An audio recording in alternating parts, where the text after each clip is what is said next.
anh em, chào mừng anh em đã quay trở lại với series Tất Tần Tật về một cây nào đó, một con gì đó hay một loài nào đó. Hôm nay không biết anh em có thắc mắc tại sao tôi lại đeo kính không?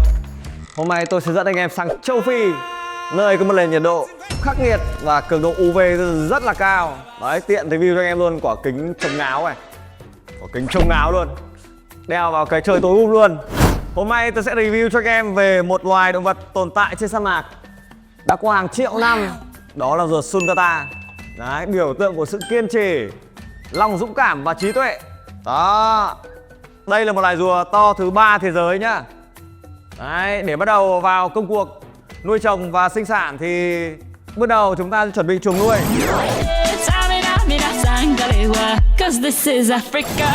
Trước mắt anh em chuẩn bị cho tôi một chuồng nuôi 90 x 45 x 45. Chuồng nuôi tiêu chuẩn nhưng mà tôi khuyên anh em mà lên đầu tư chuồng rẻ thôi, thì vì con này lớn nhanh lắm. Thì sau các giai đoạn phát triển thì chúng ta sẽ phải thay đổi chuồng liên tục, vì con này sức phát triển rất là nhanh. Background bằng xốp. Đó, cái này anh em mua Shopee nhá, khoảng 10 bát phở. Tiếp theo không thể thiếu là một bao đất nót nền.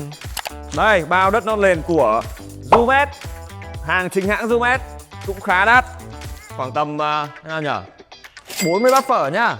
Hàng chú này, bát nước này, bát ăn luôn này, trao đèn và một đèn tích hợp UVB, siêu UV, thức ăn khô. Đấy, không thể thiếu nhá. Và vitamin canxi. Hai thứ này cũng đặc biệt quan trọng với tất cả các loài bò sát. Nếu chúng ta nuôi chúng ở trong nhà, không thể thiếu, rất quan trọng. Đó. Và bây giờ tôi sẽ dẫn anh em, hướng dẫn anh em cách setup bể. Anh em bắt đầu thôi.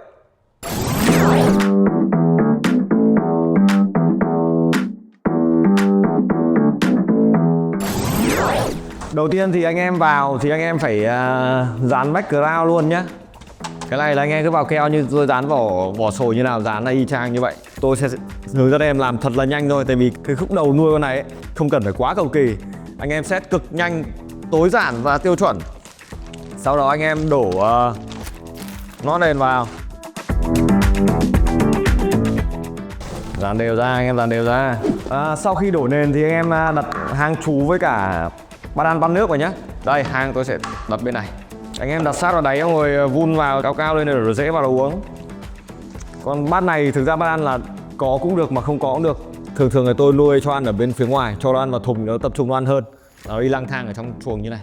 Lắp đèn thôi là xong. Setup một bể tiêu chuẩn nó rất là đơn giản, chỉ có vậy. Anh em đừng có tham cho cây giả, lá giả vào mà sau nó lang thang nó ăn vào là mệt đấy nhá. Đừng có đùa. Đó. Đấy. Đây là bể tiêu chuẩn rất đơn giản và dễ xử lý và setup. Và chúng ta thả rùa vào nuôi thôi. Anh em thấy không? Hay không? Rất đơn giản. Đây.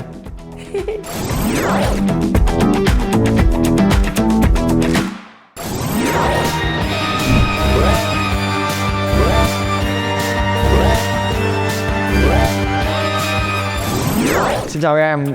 Bây giờ là đến tiết mục review về rùa Sulcata nhá. Trước khi review thì anh em cho tôi đeo kính vào cho nó hợp với cả sinh cảnh của châu Phi. Rất nóng lực và nhiều tia UV. Đấy. Đang đẹp trai, đeo kính vào thành mẹ người sáng tạo nội dung số rồi anh em ạ. Trước mắt, tên thường gọi của Sulcata là Sulcata Geltelon. Đọc hơi méo mồm tí. Và tên thường gọi là Sulcata nhá. Thì đây là một loài rùa phân bố ở các nước châu Phi như Senegal, Nigeria và các vùng Trung Phi. Đây là một loài rùa to thứ 3 thế giới nhá. Nhiệt độ sinh trưởng trong cái độ rất là dài, từ 45-50 độ kéo dài cho đến 18-20 độ. Thế nên là cái sức phát triển của chúng rất là mãnh liệt. Để nuôi dưỡng một cháu Sulcata khỏe mạnh thì nhiệt độ trung bình chúng ta nên duy trì ở 28 cho đến 40 độ. Nhưng anh em chia ra hai khoang. Đây, điểm sưởi sẽ nằm bên trái và bên phải, 38 đến 40 độ. Và bên mát sẽ là khoảng tầm từ 22 cho đến 25 độ. Đấy, còn độ ẩm thì 57%. Anh em nên có một bát nước đây kìa. Ở cái móc cái tôi đặt bát nước, một bát nước xuyên suốt quá trình nuôi dưỡng nhá. Còn khi anh em cho ăn thì tôi khuyên là nên bê ra mấy thùng cách ly như cái thùng này chẳng hạn, để chúng tập trung ăn. Và khi chúng ăn xong thì anh em lại bỏ vào trong chuồng nuôi và ngắm. Thế thôi. Cái độ tuổi trưởng thành của rùa Sulcata chúng có thể thọ đến 70 năm. Anh em chú ý nhá, 70 năm là cả một đời người đấy. Thế nên là tôi dạy anh em, hướng dẫn anh em nuôi dưỡng và chăm sóc, chứ tôi không cổ suý anh em nuôi theo phong trào nhé. Cái chiều dài tối đa của chúng có thể lên đến gần 1 mét và trọng lượng từ 30 đến 60 cân, kinh khủng khiếp. Trên thế giới thì tôi thấy có một ông cụ người Nhật, ông có con rùa gần 1 mét và nặng đến tầm 70 cân, to như cái xe rác luôn, khủng khiếp. Và đây đề mục sở thị cho anh em. Tôi có một cháu rùa. Đây. Ông này là 3 năm từ khi là ông này đến khi 3 năm thì bằng ông này. Trọng lượng là khoảng tầm 8 cân. 3 năm thôi nó đã lên cái size này rồi thì không hiểu 5-10 năm thì nó lên size nào, thì anh em phải hiểu rằng là nó phát triển rất lớn. Nói đến thức ăn của rùa Sulcata thì ngoài tự nhiên thì chúng ăn tất cả các loại cỏ. Đây sau lưng tôi là cây xương rồng tai thỏ, nuôi được khoảng tầm 3 năm rồi. Đây, bày anh em xem. Ăn luôn. Đấy. Đấy.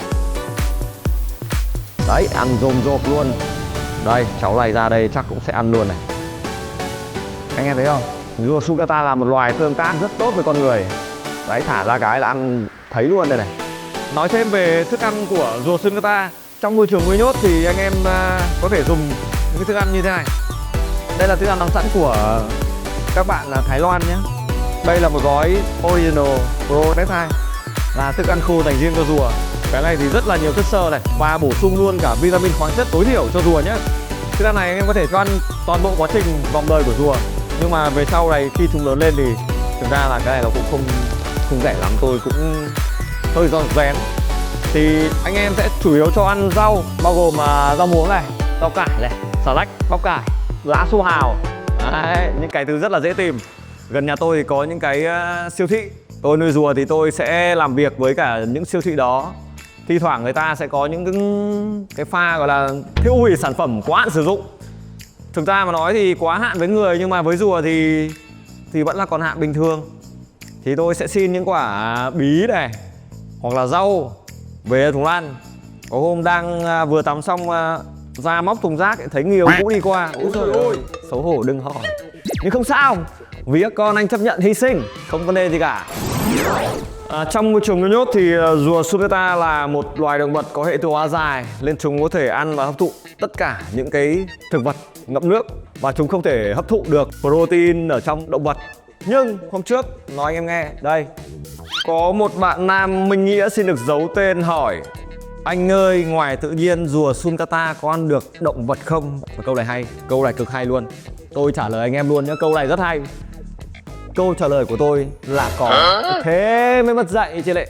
Ngoài tự nhiên, vào đến mùa thức ăn khan hiếm, rùa Sulcata lớn nhá vẫn ăn xác động vật chết bình thường để bổ sung dưỡng chất. Thế mới lạ chứ. Đấy nhá, đấy là ngoài tự nhiên nhá. Ông nào không tin thì search đi. Mà đây, sau khoảng tầm 1 năm rưỡi thì nó sẽ đạt size này. Thế nên anh em phải nghĩ thật kỹ nhá. Rùa Sulcata là rùa sinh trưởng rất là nhanh. 1 tháng tôi ghi chép được là có thể phát triển được đến tầm 2 phân đến 2 phân rưỡi. 1 năm mà có 12 tháng thì nhân lên với cả 2 phân trung bình thôi, lên được 24 phân trong vòng 1 năm. Úi trời ơi, khủng khiếp chưa? Ôi, xương rồng nó cắm vào tay, đau quá. Tiện tay dắt dê thì tôi cũng khoe luôn anh em là đây là một cháu rùa 3 năm tuổi, 40 phân, to kinh khủng. Khi đạt đến size trưởng thành, anh em cần phải cho chúng một cái môi trường sinh cảnh rất là lớn. Theo sách vở và nghiên cứu thì tiêu chuẩn cho một cặp rùa sinh sản là 2 m x 4 m. Rất là to anh em ạ. Đây, tôi cho anh em xem một trong những 6 rùa sinh sản của tôi. Đây, xin giới thiệu anh em. Đây là một cháu rùa cái sinh sản của tôi. Cháu có chiều dài 2, 4, úi trời ơi, 50 phân, tuổi thọ 8 năm. Cũng không phải là một thời gian ngắn và cũng không phải là một quãng thời gian dài. Giới thiệu anh đây là 2 cháu baby của chính con này luôn. Mùa vừa rồi. Đây 2 cháu baby luôn, chính là mẹ nó đây. Mẹ và các con đây. Rồi vào đây ăn đi con đây. Chạy lung tung. Đây cho xem mặt nhé, mặt đẹp dai này. Úi trời ơi. Ok chưa? Trong khi nuôi nhốt anh em phải chú ý nhá. Rùa này là cái loại ruột dài này, tích trữ được nước trong thức ăn. Và anh em tránh toàn bộ những loại hạt nhé. Tránh toàn bộ loại hạt, vì trong hạt nó có phốt pho gây ra cái bài tiết canxi. Thế nên là nhiều anh em nuôi trong môi trường nuôi nhốt là thấy là nó có những thải ra những cái gọi là urat ấy, chất nhầy màu trắng ấy. Đấy chính là cái canxi ở trong con nó thải ra, cái đấy đều hoàn toàn không tốt tí nào. Còn về vệ sinh, nếu mà anh em muốn rùa của mình đi vệ sinh đúng ngày giờ và đúng thời điểm thì anh em nên ngâm nước cho chúng vào một giờ định kỳ trong ngày. Ví dụ hôm nay anh em cho nó ăn thì cách sau đó khoảng 48 giờ thì anh em ngâm nước ấm. Ví dụ anh em muốn nó vệ sinh vào lúc 5 giờ chiều thì 5 giờ chiều anh em sẽ pha nước ấm và ngâm rùa và rửa vệ sinh, đánh cọ mai các thứ linh tinh làm vệ sinh cho nó thì nó sẽ đi vệ sinh đúng vào trong cái chậu nước đấy. Và sau này khi đến giờ đi vệ sinh ấy, thì cứ đúng 5 giờ là các cháu đi vệ sinh đúng ngày đúng giờ. Như thế mình có thể căn được cái lượng chất thải ra chuồng nuôi để tránh những vi sinh vật nó gây hại cho rùa của mình. Rùa hay gặp nhất là những cái bệnh về môi trường, vì anh em nuôi quá bẩn thì nó mới bị những cái bệnh về nấm và vi trùng đó, vi khuẩn thôi. Chứ còn nếu mà nuôi sạch sẽ thì chả bao giờ làm sao cả. Ngoài tự nhiên thì rùa châu Phi có thể đào hang đến gần 3 mét để tránh cái nhiệt độ lạnh. Thế nên là những cái size đến cái size trưởng thành như thế này ấy, thì anh em bắt buộc là phải đưa ra cái môi trường nó rộng hơn. Anh em vào nhà có sân vườn thì là hay nhất, đưa ra sân vườn. Lại chú ý này, rau củ quả vai quả thì anh em không cho ăn nhiều quá hoa quả nhé. Tại vì trong hoa quả có đường, thì có đường là không tốt cho cái hệ tiêu hóa của nó. Trong quá trình nuôi thì nếu anh em nào mà không có điều kiện chơi những cái thức ăn khô tổng hợp như thế này thì anh em có thể dùng loại này. Đây, bảo lạnh rất hay này. Đây nha, đây là gì anh em biết không? Đây là cỏ Timothy cho chuột lang. Đấy, cái này rất là tốt, cũng rất là tốt, rất nhiều chất xơ. Nhưng mà anh em cho ăn thì anh em cắt nhỏ nhá. Cắt thật nhỏ ra là chúng nó sẽ ăn đấy. Và bây giờ là phần quan trọng nhất này. Phần này là phần anh em ai mong chờ này. Đây là phần sinh sản nhé. Để những chú rùa sinh sản tốt thì anh em phải chọn con giống ngay từ bé. Nhưng mà theo bản thân cá nhân tôi thì tôi không khuyên anh em sinh sản, tại vì rất là vất vả. Và trước khi anh em chọn giống thì anh em phải luôn tìm mua tại những trại uy tín và có giấy tờ hợp pháp nhé. Tại vì nếu mà anh em nuôi mà không có giấy tờ hợp pháp là anh em là phạm pháp đấy. Cái đấy là cái cũng khá quan trọng. Thế nên là tôi không khuyên anh em nuôi rùa Sungata. Thứ nhất là cách chăm sóc cũng khá vất vả. Và thứ hai là cái chuồng nuôi về sau ấy, để đạt đến cái size như thế này thì không phải ai cũng đảm bảo đủ cái sinh cảnh tốt cho nó. Đấy, bắt đầu tiếp theo. Tuổi trưởng thành sinh sản của rùa Sungata là con đực thì khoảng 3-4 năm. Còn con cái thì khoảng tầm 6-7 năm. Thì đây là một con cái của tôi cũng đến tuổi sinh sản rồi nhá. Còn bây giờ tôi cho anh em xem con đực to thấy mẹ luôn. To.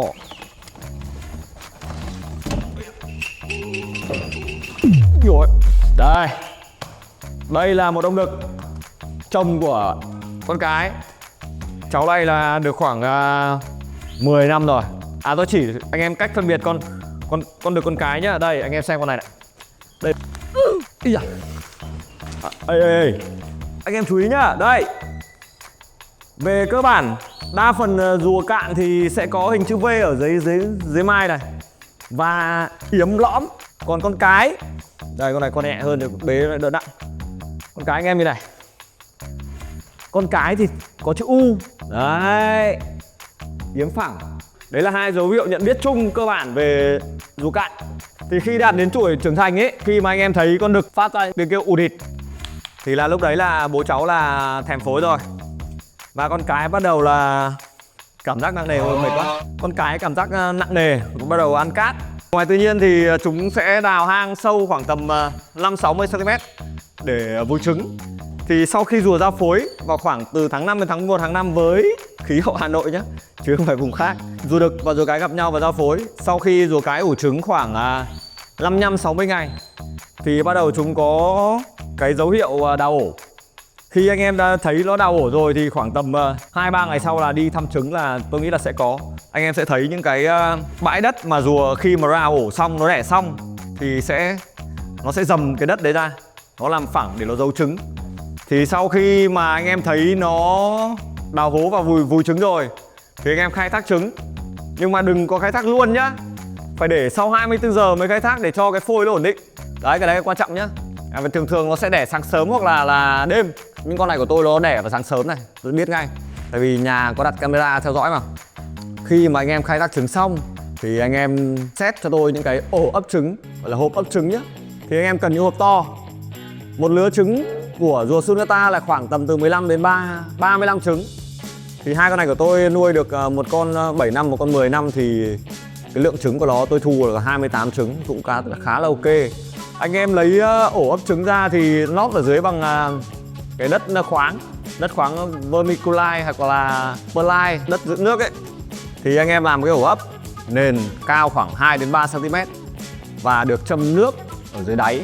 Anh em không nên để sát nhá, không nên để sát như này nhá. Để sát như này là sai này, phải để cách nhau bằng 2 lần đường kính của quả trứng. Vì tại làm sao?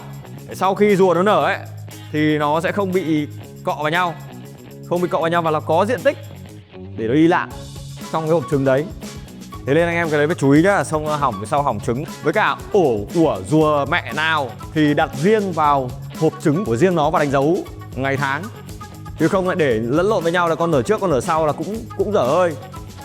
Một điều quan trọng chú ý nữa là khi mà rùa cái đẻ xong thì anh em phải bổ sung dinh dưỡng thật là cần lực vào nhá. Rùa cái đẻ xong thì sẽ mất rất nhiều năng lượng.